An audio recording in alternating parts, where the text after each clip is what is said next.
नमस्कार। एकता शान्ति र संस्कारको संवाहक कालिका एचडीमा तपाईलाई स्वागत छ। म तिलक पौडेल। कालिका समाचार सुरु गरौं प्रमुख समाचारका शीर्षकहरूबाट। कालिका समाचारको साथमा वात्सल्य नेचुरल आइभीएफ आधुनिक चिकित्सा उच्च सफलता दर अन्तर्राष्ट्रिय स्तरको उपचारद्वारा सन्तान प्राप्ति सम्भव छ। प्रयोग गर्नुहोस् लक्स हरेक दिन।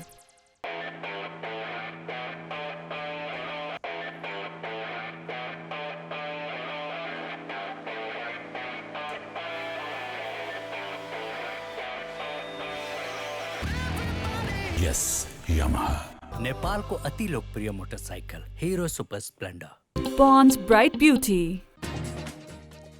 कार्यव्यवस्था परामर्श समितिको बैठकमा नागरिकता विधेयकमाथि सहमति जुट्न सकेन।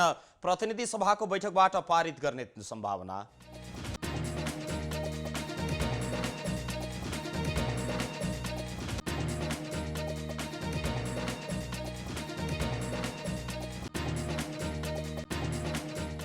चुनावी सुरक्षा योजना बनाउन सरकारलाई निर्वाचन आयोगको निर्देशन। जनशक्तिलाई नियुक्ति तथा परिचालन गरी व्यवस्थित सुरक्षा व्यवस्था मिलाउन आग्रह।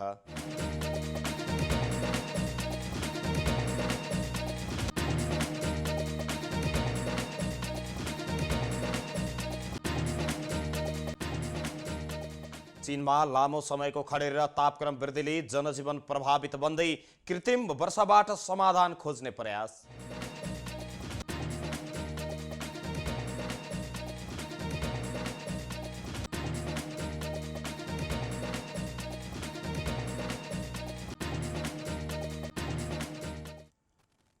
र आक्रमण र आपराधिक क्षतिको आरोप लागेपछि रोनाल्डोलाई पुलिसको चेतावनी।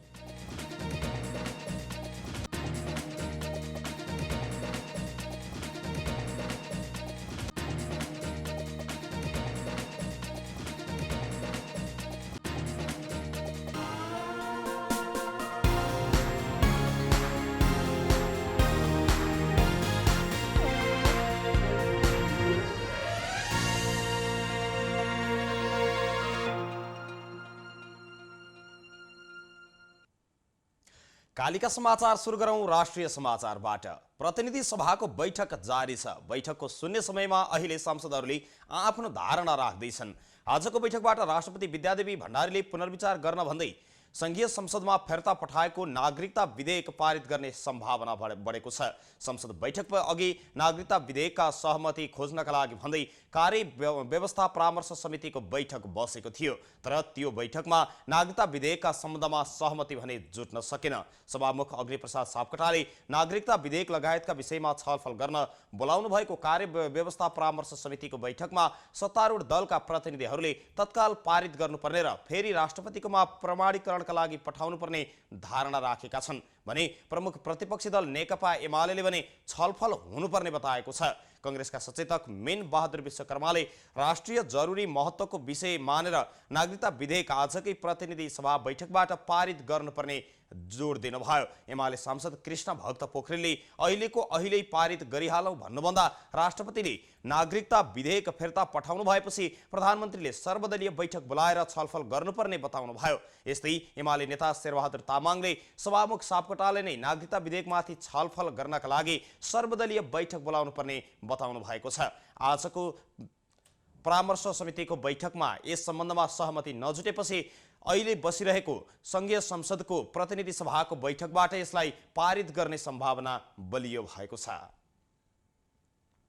निर्वाचन आयोगले आगामी मंसिर 4 गते एकै चरणमा हुने प्रतिनिधि सभा र प्रदेश सभा सदस्यको निर्वाचनका लागि प्रभावकारी सुरक्षा व्यवस्थापन गर्न सरकारलाई 4 बुँदे निर्देशन दिएको छ। आयोगले प्रधानमन्त्री तथा मन्त्री परिषदको कार्यालय तथा गृह मन्त्रालयलाई निर्वाचन आयोग ऐन 2073 को दफा 4 बमोजिम सुरक्षा योजना तयार गरी आयोगमा उपलब्ध गराउन समेत निर्देशन दिएको हो। यसैगरी आयोगले गएको वैशाख 30 गते सम्पन्न भएको पालिका तहको चुनावबाट प्राप्त निचोड तथा सुरक्षा संवेदनशीलताका आधारमा मतदान स्थल तथा मतदान केन्द्रको सुरक्षा योजना प्रबन्ध गरी कुनै पनि मतदान केन्द्रमा अवरोध नहुने अवस्थाको सुनिश्चितता हुने गरी विस्तृत सुरक्षा योजना तयार गरी सुरक्षाकर्मी खटनपटनको व्यवस्था मिलाउन पनि भनेको छ। आयोगका प्रवक्ता शालिग्राम शर्मा पौडेलका अनुसार विशेष कारणवश कुनै पनि मतदान केन्द्रमा मतदान कार्यमा अवरोध हुने वा गर्ने अवस्थामा निर्वाचन कसुर तथा सजाय ऐन 2073 को दफा 50 बमोजिम पनि आवश्यक कारबाही हुने बेहोराको जानकारी सबै सुरक्षा निकायलाई अग्रिम रूपमा दिन, सुरक्षा व्यवस्थापनमा सुरक्षाकर्मी कम हुने अवस्था आएमा सुरक्षाको थप व्यवस्थाका लागि सेवानिवृत्त तालिम प्राप्त नेपाली सेना, नेपाल प्रहरी, सशस्त्र प्रहरी बल नेपाल, राष्ट्रिय सेवा दल र पालिकाका नगर प्रहरी तथा पालिका चुनाव 2079 मा भर्ना भएका तालिम प्राप्त जनशक्तिलाई नियुक्ति दिई परिचालन गरी निर्वाचन सुरक्षा व्यवस्था मिलाउन पनि अनुरोध गरेको छ। यस सँगसँगै निर्वाचनलाई थप मर्यादित र सुव्यवस्थित तरिकाले अगाडि बढाउन पनि सरकार जिम्मेवार हुन समेत निर्वाचन आयोगले आग्रह गरेको छ। आगामी मङ्सिर 4 गते हुने प्रदेश तथा प्रतिनिधि सभा निर्वाचनको बाँडफाँडको विषयमा छलफलरत सत्ता गठबन्धनका दलहरूको बैठक बिहिबार पनि जारी छ। प्रधानमन्त्रीको सरकारी निवास बालुवाटारमा जारी बैठकमा अझै ठोस टुङ्गो र निष्कर्ष निस्कने सम्भावना भने ज्यादै न्यून बनेको छ। सत्ता गठबन्धनका दलहरूले सिट बाँडफाँडको खाका तयार पार्न 5वटै दल सम्मिलित नेताहरूको कार्यदल गठन गरेका थिए, तर कार्यदलले सिटको बाँडफाँड टुङ्ग्याउन नसकेपछि गठबन्धनकै बैठक बसेको हो। बिहिबारको बैठकमा कार्यदलका संयोजक समेत रहनुभएका नेपाली कङ्ग्रेसका नेता कृष्ण सिटौलाले सिट बाँडफाँडका विषयमा हालसम्म भएको छलफल र छलफलका क्रममा उठेका विषयबारे बैठकलाई ब्रिफिङ गर्नु भएको पनि बताइएको छ। सो क्रममा अन्य दलका नेताहरूले पनि आफ्नो धारणा राखेका छन्। नेकपा माओवादी केन्द्रले आज पार्टी पदाधिकारीको टुङ्गो लगाउने भएको छ। पार्टी कार्यालय पेरिसडाँडामा बुधबार बसेको स्थायी कमिटीको बैठकमा पदाधिकारीको बारेमा छलफल भएको थियो, तर बुधबार छलफल निष्कर्षमा पुग्न समय अभाव भएपछि बिहिबार बस्ने बैठकले पदाधिकारीको टुङ्गो लगाउने भएको हो। पार्टी प्रवक्ता कृष्णबहादुर महराले दिएको जानकारी अनुसार आज बसेको सो बैठक विषय टुङ्ग्याउने अन्तिम तयारीमा पुगेको छ। उहाँले आकांक्षीहरूले व्यवस्थापनको भने चुनौतीपूर्ण अवस्था सिर्जना गरे पनि आज बस्ने बैठकले यसलाई सहज रूपमा सम्पन्न गर्ने तयारी रहेको छ। खास गरी पार्टी महासचिवमा जनार्दन शर्मा र वर्षमान पुनले दाबी नछोड्दा अध्यक्ष पुष्पकमल दाहाल प्रचण्ड दबावमा हुनुहुन्छ। माओवादीले अपूर्ण रहेको पार्टीका विभिन्न कमिटीलाई पनि बिहिबार पूर्णता दिने तयारी छ। केन्द्रीय कमिटी, पोलिट ब्युरो र स्थायी कमिटीका सदस्यहरू थप्ने विषयमा पनि बुधबार छलफल समेत भएको थियो। आज महासचिवको विषय पेचिलो बन्दै गएपछि देव गुरुङको सम्भावना समेत बलियो भएको बाहिर खुल्न आएको छ। रौतहटको चन्द्रपुरमा बिहिबार बिहान बसले अटो रिक्सालाई ठक्कर दिँदा 3 जनाको मृत्यु भएको छ। आज बिहान चन्द्रपुर नगरपालिका 2 अन्तर्गत पूर्व पश्चिम राजमार्गको लचकामा काठमाडौँबाट सर्लाहीतर्फ जाँदै गरेको बागमती प्रदेश 030001 ख 201 नम्बरको बसले सर्लाहीबाट बिरगञ्जतर्फ आउँदै गरेको प्रदेश नम्बर 202001 ह 2109 नम्बरको अटो रिक्सालाई ठक्कर दिँदा 3 जनाको मृत्यु भएको प्रहरीले जनाएको छ। इलाका प्रहरी कार्यालय चन्द्रपुरका अनुसार अटोमा सवार रहेका 4 मध्ये 3 जनाको अस्पताल ल्याउँदै गर्दा मृत्यु भएको हो। दुर्घटनामा प्रेम मृत्यु हुनेमा सर्लाही 2 सोल्टिका प्रेम ठाडा मगर, ढकबहादुर लुङ्गेनी र अटो चालक रवि मगर रहेको पनि प्रहरीले जनाएको छ। दुर्घटनामा लुङ्गेलीकी श्रीमती सबिना लुङ्गेले घाइते भएकी छन्। उनको उपचार चलिरहेको पनि प्रहरीले जानकारी दिएको छ। दुर्घटना पश्चात बसका चालक चन्दन कुमार शाहलाई नियन्त्रणमा लिएर अनुसन्धान भइरहेको पनि प्रहरीले जानकारी दिएको छ।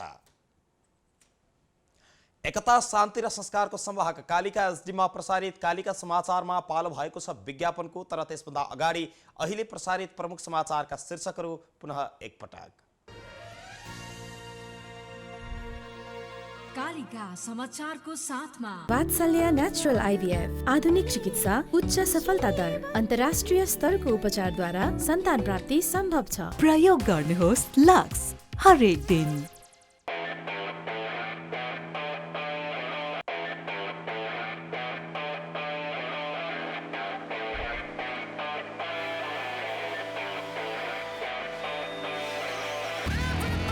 Yes, Yamaha. नेपालको अति लोकप्रिय motorcycle Hero super Splendor. Bond Bright Beauty. कार्यव्यवस्था परामर्श समितिको बैठकमा नागरिकता विधेयकमाथि सहमति जुट्न सकेन।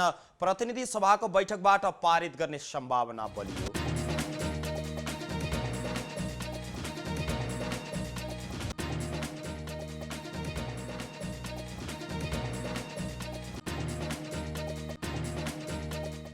चुनावी सुरक्षा योजना बनाउन सरकारलाई निर्वाचन आयोगको निर्देशन। जनशक्ति नियुक्ति र परिचालन गरी व्यवस्थित सुरक्षा व्यवस्था मिलाउन आग्रह।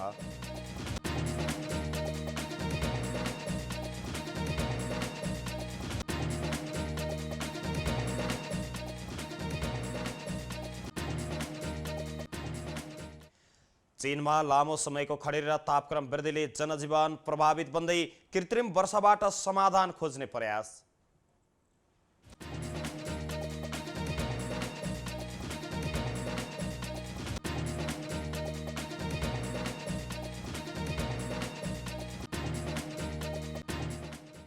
र आक्रमण र आपराधिक क्षतिको आरोप लागेपछि रोनाल्डोलाई पुलिसको चेतावनी।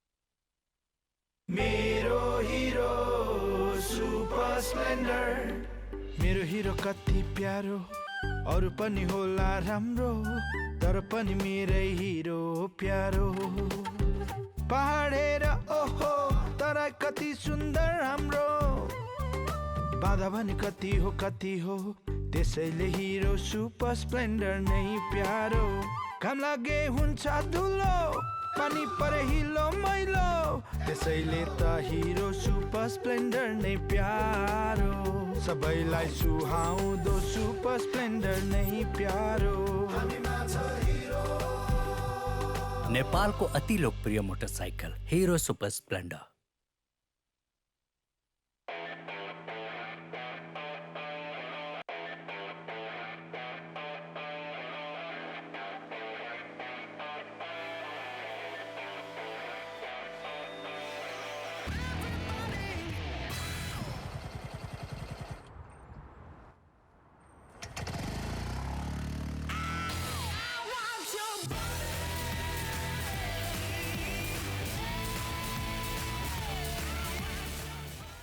Yes, Yamaha.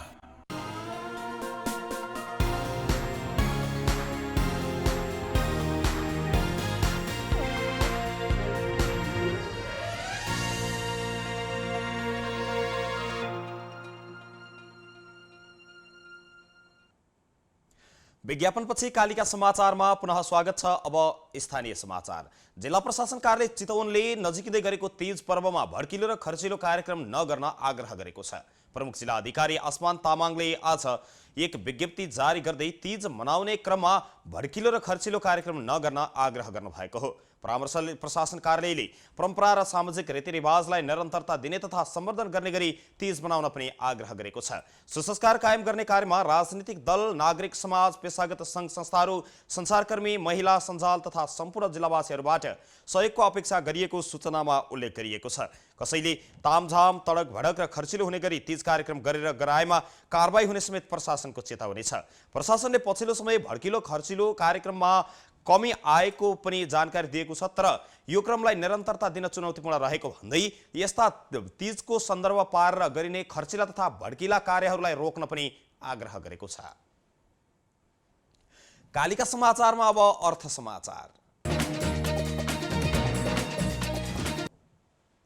आज 750 मेगावाटको जलाशययुक्त पश्चिम सेती जलविद्युत आयोजना र 450 मेगावाटको सेती नदी SR6 जलविद्युत आयोजना निर्माणका लागि भारतीय कम्पनीले अध्ययन अनुमति पत्र पाउने भएको छ।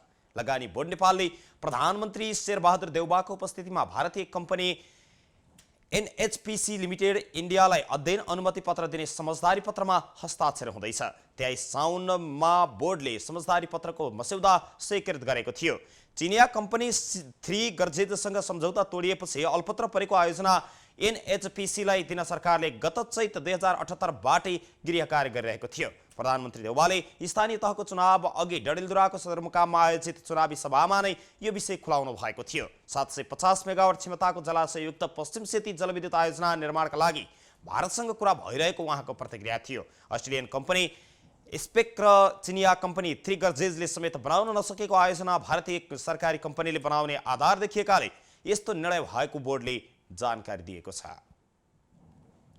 कालिका समाचारमा अब अन्तर्राष्ट्रिय समाचार।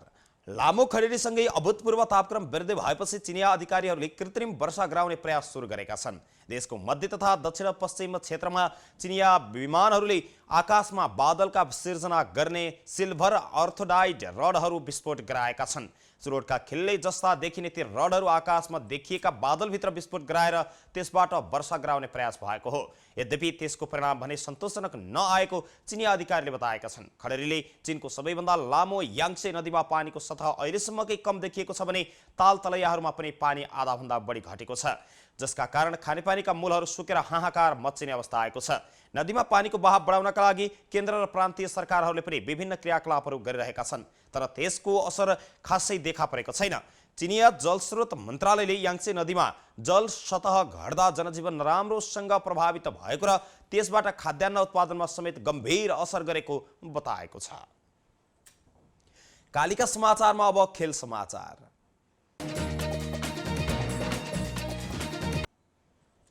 म्यान्चेस्टर युनाइटेडका फरवार्ड क्रिस्टियानो रोनाल्डोलाई मर्सिडाइड पुलिसले आक्रमण र आपराधिक क्षतिको आरोप लागेपछि चेतावनी दिएको छ।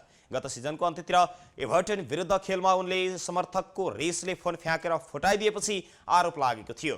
खेलमा युनाइटेड 1-0ले पराजित भएको थियो। सो घटनालाई लिएर पुलिसमा उजुरी परेको थियो। रोनाल्डोले आफै पुलिसमा हाजिर भएर सो घटनाबारे विवरण पेश गरेका थिए। मर्सिडाइड पुलिसले एक विज्ञप्ति जारी गर्दै रोनाल्डोलाई चेतावनी दिएको पनि जानकारी गराएको छ।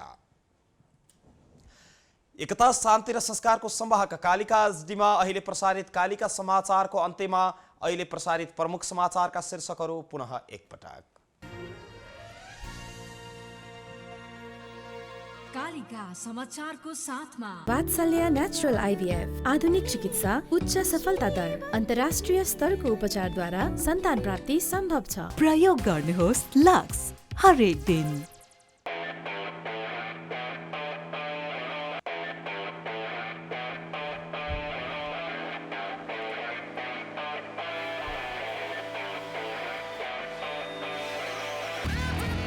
Yes, Yamaha. नेपालको अति लोकप्रिय motorcycle Hero super Splendor. Pond's Bright Beauty.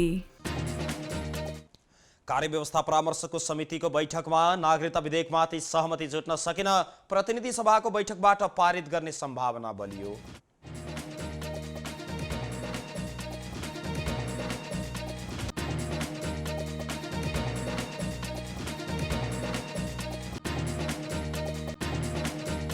चुनावी सुरक्षा योजना बनाउन सरकारलाई निर्वाचन आयोगको निर्देशन। जनशक्ति नियुक्ति र परिचालन गरी व्यवस्थित सुरक्षा व्यवस्था मिलाउन आग्रह।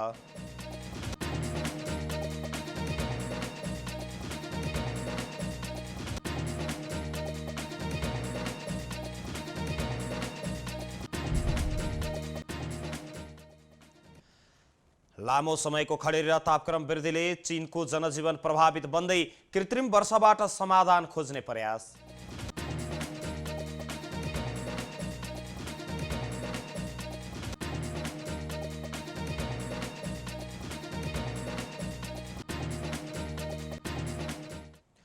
र आक्रमण र आपराधिक क्षतिको आरोप लागेपछि रोनाल्डोलाई पुलिसको चेतावनी।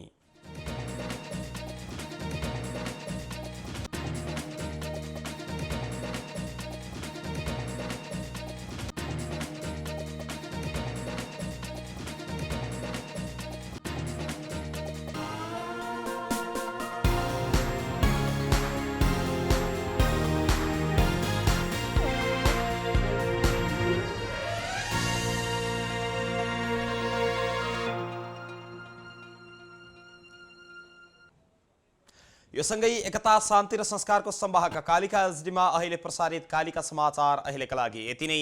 हेर्दै गर्नुहोला कालिका एचडी। म तिलक पौडेल बिदा हुन्छु। नमस्कार।